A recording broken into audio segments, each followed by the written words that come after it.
بسم الله الرحمن الرحیم.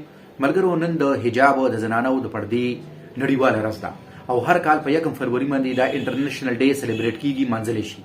اوس دغه حجاب چې دی را پردار زنانو ده، د دې د وجې نه په مسلمانانو باندې په مغرب کې ډیر زیات تنقید کیږي او د یورپ په څو ملکونو کې په حجاب باندې پابندي هم عاید شوې ده. نو د دې جایزه به اخلو چې د یورپ کې د کله نه د پابندۍ را خبره شروع شوه، په کومو کومو ملکونو کې پابندي ده او د دې پابندي لګولې ده. نو ولې لګولې ده؟ په ریزن د دې سړي نو ګوري د ټولو لومبای خبره خدا را چې دا په اکچوال کې دا خبره چې شروع شوې ده دا د 9/11 دا ټیک نه پس شروع شوې ده چې کله په 2001 کې د القاعده د طرف نه په امریکا کې په پینټاګون او په ورلد ټریډ سنټر باندې حمله وشوې. نو هغه القاعده والا چې چا حمله کړې وي، حمله کوونکي خو مسلمانانو نه، د هغې د وجې نه د رد عمل په تور سره په امریکا کې او په ټول مغرب کې هغې د مسلمانانو نه نفرت شروع وکړو. نو د مسلمانانو نفرت داسې چې دا خو دی چې دا دهشتګردي وکړه، نو د دې د وجې نه دا مسلمانان چې دي د امن دشمنان دي، د مغرب دشمنان دي. نو د پر رد عمل په تور سره هغه بیا چې مسلمانان ټارګټ کول شروع کړل. نو دا چې کوم زنانو به الته کې پرده کړې و نه خو په اسانه پته لګېده چې دا مسلمانان دي، نو په دې باندې پکې معاملې وشوې. نو هغه دا حجاب چې دی نه دی د اسلام او د مسلمانانو د علامت په تور باندې وګڼو چې دا د دې لکه یو شناخت دی او علامت دی.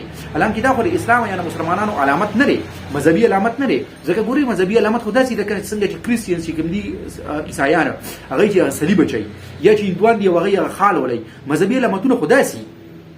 دا حجاب خو مذهبي علامت نه دی، خو د دې د وجې نه به د مسلمانانو ښځو پهچان کې د هغې ورته مذهبي علامت په توګه وګټل چې لکه اوس یو ځای دی ارګنایزیشن دی او هلته کې خلک کار ته راځي.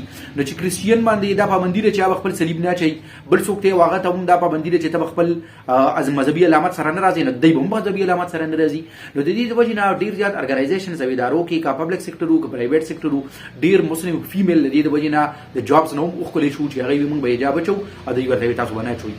نو یو د دې د وجې نه دویمه چې کومه خبره وه هغه دا وه چې په 1979 کې 1979 کې چې کله په ایران کې اسلامي انقلاب راغی، نو د انقلاب نه پس چې کوم انقلابي حکومت و هغوی په اډر جاري کړ چې اوس په ایران کې ټولې زنانه په پرده کې ګرځي او که څوک بغیر د پردې نه وګرځېدل نه د هغې خلاف په ایکشن اخیستی شي. بیا د هغې نه لږ وخت پس چې په 1996 کې 1996 کې په لومړي ځل باندې افغانستان کې د طالبانو حکومت راغی، نو طالبانو هم دغه کار وکړو او په پرده یې لازم کړه.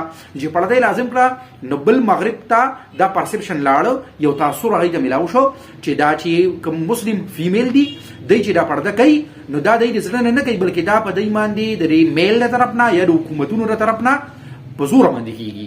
نو فرانس لومبی ملک و چې هغوی په 2010 کې په نقاب او په حجاب باندې پابندي عاید کړې وه او ویلي و چې دا موږ د جبر او د ظلم خلاف قدم اوچت کړو. لکه چې دا په دوی باندې په زوره کېږي نو موږ د ظلم خلاف د خواتین چې دي مسلم فیمیل دی سره لکه ودرېدو د دې حمایت کوو. بیا د هغې نه پس د یورپ هغه ملکونه چې هلته کې په نقاب باندې پابندي ولګېده نو هغه جرمني وه، ایټلي وه، نیدرلینډ او ډنمارک. خو دا ملکونه چې دي نو په دې ملکونو کې هم په ټولو کې نه، لکه مطلب دا دی چې ټول ملک کې نه بلکې د ملک په سیسو کې او په څه ریاستونو کې پابندي شته، څه کې اوس هم نشته. بعضې پکې داسې دي چې هغوی وایي چې داسې ځایونو کې چې هغه پبلک پلیسز نه دي هلته یې اچوي نو غواړي چوي، خو پبلک پلیسز کې دي نه اچوي. اوس د یورپ په ټولو ملکونو کې پابندي ده، نه ټولو ملکونو کې بلکل نشته. داسې ملکونه شته چې هلته په نقاب او په حجاب باندې اوس هم پابندي نشته.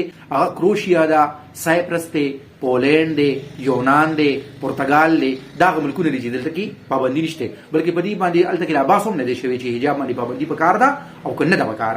اوس د دې خبره کې چې اخر موږ کنکلود کوو نو موږ اوس د خبره دا ګورئ چې دا په اصل کې چې مغرب ته کوم تاثر تللی دی هغوی دا خبره غلطه انډرسټینډ کړې ده. لکه هغوی په دې خبره باندې پوهېدل پکار دي چې په مسلمانانو کې ډېرې زیاتې زنانه داسې دي چې هغوی د خپل زړه نه دا پرده کوي او هغوی دا د خپل دین او د خپلې نظریې او د خپل کلچر حصه ګڼي، په ځان باندې بوج نه ګڼي. نو دا لکه فرام فیملی ټو فیملی چې کوم دی نه دا کلچر جدا دی. یو فیملی به هغوی به پرده کوي، بله فیملی به هغوی به پرده نه کوي. اوس چې تر کومې پورې دا خبره د هغوی په سمجھ کې نه ده راغلې نو همدغه شان به د حجاب باندې د هغوی په حق کې به هم خلک وي، د هغې مخالفت کې به هم خلک وي. نو په دې ویډیو کې تر دې دوام پورې بله ویډیو کې به بلې موضوع سره راشو. د الله په امان.